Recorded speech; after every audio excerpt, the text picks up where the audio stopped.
Bismillahirrahmanirrahim. Assalamu alaikum, my dear lovely students of second year. Welcome to English Academy UGP. मैं अपने आज के lecture में second year की इंग्लिश की बुक 4 जो कि है गुड बाय मिस्टर चिप्स पढ़ाऊँगी। गुड बाय मिस्टर चिप्स को लिखा है जेम्स हिल्टन ने। पेपर पैटर्न के पॉइंट ऑफ व्यू से मैं आप लोगों को ये बताती जाऊँ कि नॉवल में से आप लोगों को पेपर में सिनोनिम्स और क्वेश्चंस एंड आंसर्स आएंगे। चैप्टर नंबर 1 में जो कैरेक्टर्स आएंगे वो है मिस्टर चिप्स जो कि मेन कैरेक्टर हैं जिनके गिर्द सारे का सारा नॉवल घूमता है, और मिसेस विकेट जो कि लैंड लेडी हैं मिस्टर चिप्स के। इनके घर पे मिस्टर चिप्स जो हैं रह रहे हैं। डॉक्टर मैरीवेल जो कि चिप्स के डॉक्टर हैं। मिस्टर वेदरबाय ये हैं ब्रुकफील्ड के हेडमास्टर। कोले जो है ये मिस्टर चिप्स का स्टूडेंट है। ये थे कैरेक्टर्स जो कि चैप्टर 1 में आप लोगों के सामने आएंगे। चैप्टर 1 का सेंट्रल पॉइंट ये है कि इसमें ये बताया जा रहा है कि चिप्स अपने वक्त को कैसे मापता है, उसकी डेली रूटीन क्या है और उसकी पास्ट की मेमोरीज क्या हैं। चैप्टर नंबर 1 के फर्स्ट पैराग्राफ में ये बताया गया है कि चिप्स कैसे अपने वक्त को मापता है।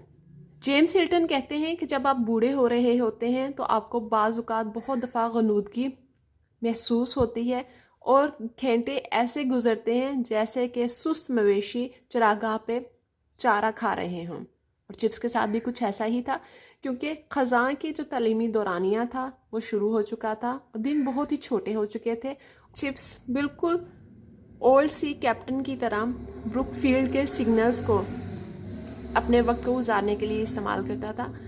चिप्स मिसेस विकेट के घर पे रह रहा था जो कि स्कूल से परे सड़क के उस पार पे था, और तकरीबन काफ़ी अरसा हो चुका था कि उसने अपने मास्टरशिप को छोड़ दिया था और वो अब अपने वक्त का हर लम्हा ब्रुकफील्ड के बेल के मुताबिक गुजारता था। जैसा कि वो अक्सर कहता था कि मिसेस विकेट, क्या आप प्रेप से पहले मुझे चाय का एक कप ला के दे सकती हैं। और ये जिस लहजे में वो कहता था वो लहजा बहुत ज़्यादा रोबदार हशाश फशाश होता था, लेकिन उसकी आवाज़ में थोड़ी सी कपकपाहट होती थी। अगले पैराग्राफ में मिस्टर चिप्स की डेली रूटीन के बारे में बताया गया है। जेम्स हिल्टन इसमें कहते हैं कि जब इंसान बूढ़ा हो जाता है तो उसे आग के पास बैठना बहुत अच्छा लगता है और ख़ासतौर पर चाय का कप पीना।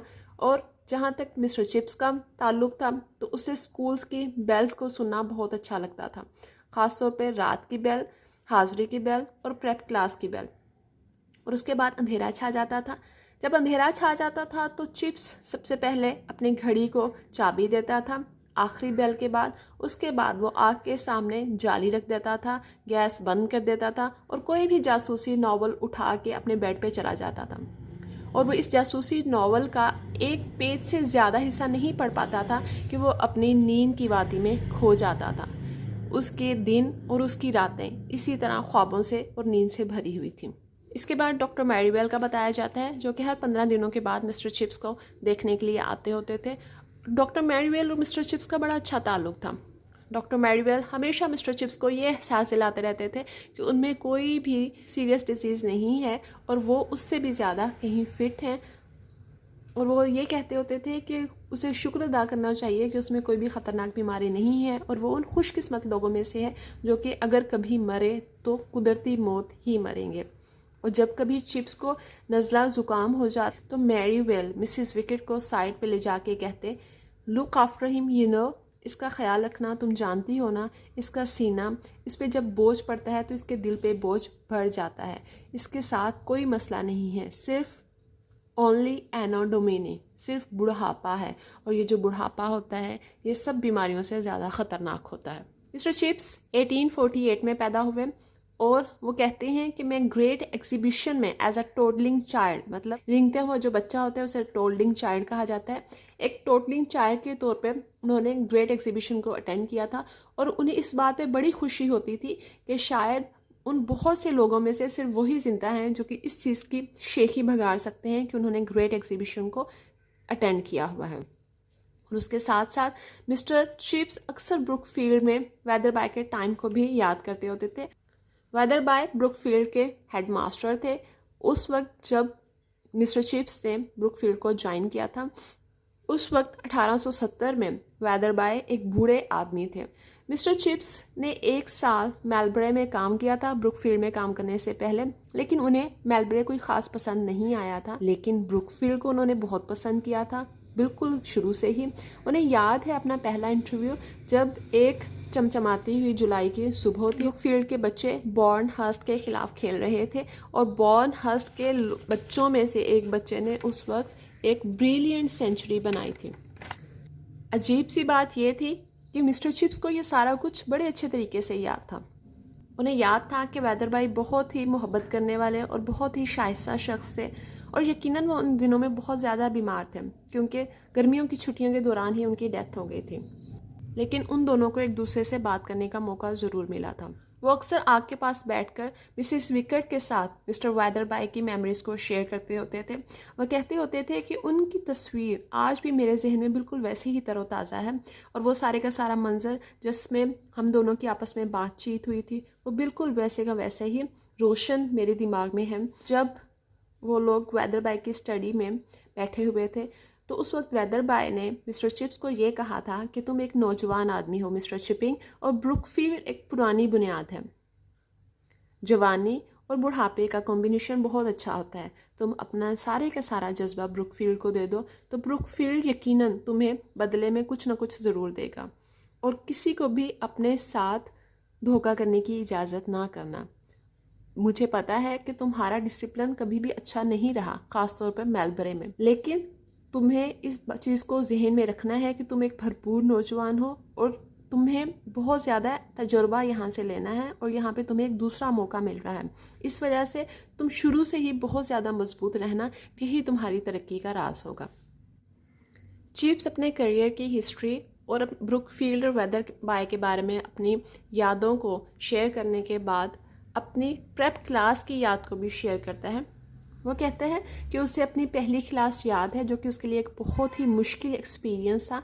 सितंबर की शाम का टाइम था और तकरीबन 50 साल पहले एक बहुत बड़ा बदमाश टाइप लड़कों से भरा हुआ एक हॉल था, और उसे ऐसे लग रहा था जैसे वो इन तमाम बच्चों के लिए एक शिकार है, क्योंकि वो सारे के सारे बच्चे बहुत ज़्यादा एक्साइटेड थे कि कोई नया टीचर उनके हत्थे चढ़ रहा है। जब मिस्टर चिप्स क्लासरूम में दाखिल हुए तो अचानक से खामोशी छा गई, और उन्होंने अपनी अंदरूनी परेशानी को छुपाने के लिए तेवरी चढ़ा ली। क्लॉक की टिक टिक सुनाई दे रही थी, और इसके अलावा क्लास में इंक और वार्निश की स्मेल थी। अचानक से किसी ने डेस्क का कवर को गिरा दिया, और हर कोई हैरान होकर एक दूसरे को देखने लगा। उसे अब ये करना था कि मज़ीद ऐसी किसी हरकत से बच्चों को मना करना था। तो मिस्टर चिप्स ने कहा, तुम ये जो 5वीं किताब में बैठे हुए हो, तुम सुर्ख बालों वाले बच्चे, क्या नाम है तुम्हारा? कोले सर। ठीक, कोले। अब तुमने 100 लाइंस जो हैं वो लिख के लेके आनी है, और इस सज़ा के बाद किसी बच्चे की भी ज़रूरत नहीं हुई कि वो कोई डिस्टर्बेंस क्रिएट कर सके। कुछ सालों के बाद जब कोले लंदन शहर का नायब मेयर और नवाब बन गया था, तो उसने अपने बेटे को, जिसके बाल भी सुर्ख थे, ब्रुकफील्ड भेजा। तो चिप्स ने उसे कहा, तुम्हारा बाप कोले वो पहला बच्चा था जिसे मैंने सबसे पहले सज़ा दी थी आज से 25 साल पहले, क्योंकि वो इसका मुस्तहिक था, और तुम अब इसके मुस्तहिक हो।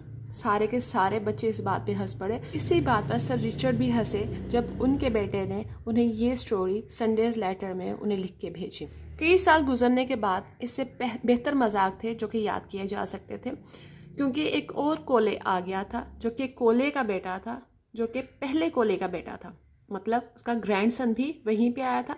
और चिप्स अपनी बात में शामिल करते हुए, जो कि अब उसकी आदत बन चुकी थी, उसने इसे कहा, Colley you are a splendid example of inherited traditions. Colley तुम इस विरासती रवायत की एक बहुत शानदार मिसाल हो। मैं तुम्हारे ग्रैंडफादर को याद कर सकता हूँ क्योंकि उसने कभी भी एब्लेटिव एब्सोल्यूट को याद नहीं किया था, और वो एक बहुत ही बेवकूफ़ किस्म का शख्स था जो कि तुम्हारा दादा था, और तुम्हारा बाप भी कुछ ऐसा ही था। लेकिन मुझे यकीन है माय डियर कोले कि तुम भी एक बहुत बड़े बेवकूफ़ होगे।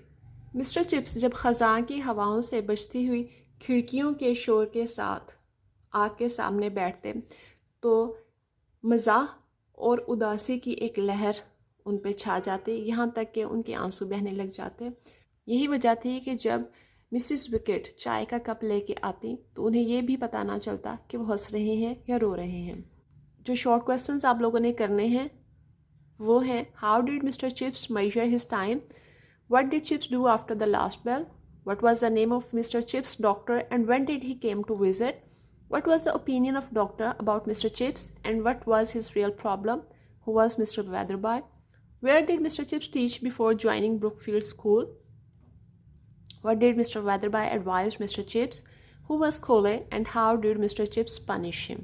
And the last question is, how many generations of Cole come to read in Brookfield Public School. इस वीडियो को लाइक करना और अपने दोस्तों के साथ शेयर करना मत भूलिएगा। इस चैनल को सब्सक्राइब कीजिएगा। Stay connected, stay updated and stay blessed. अल्लाह हाफिज़।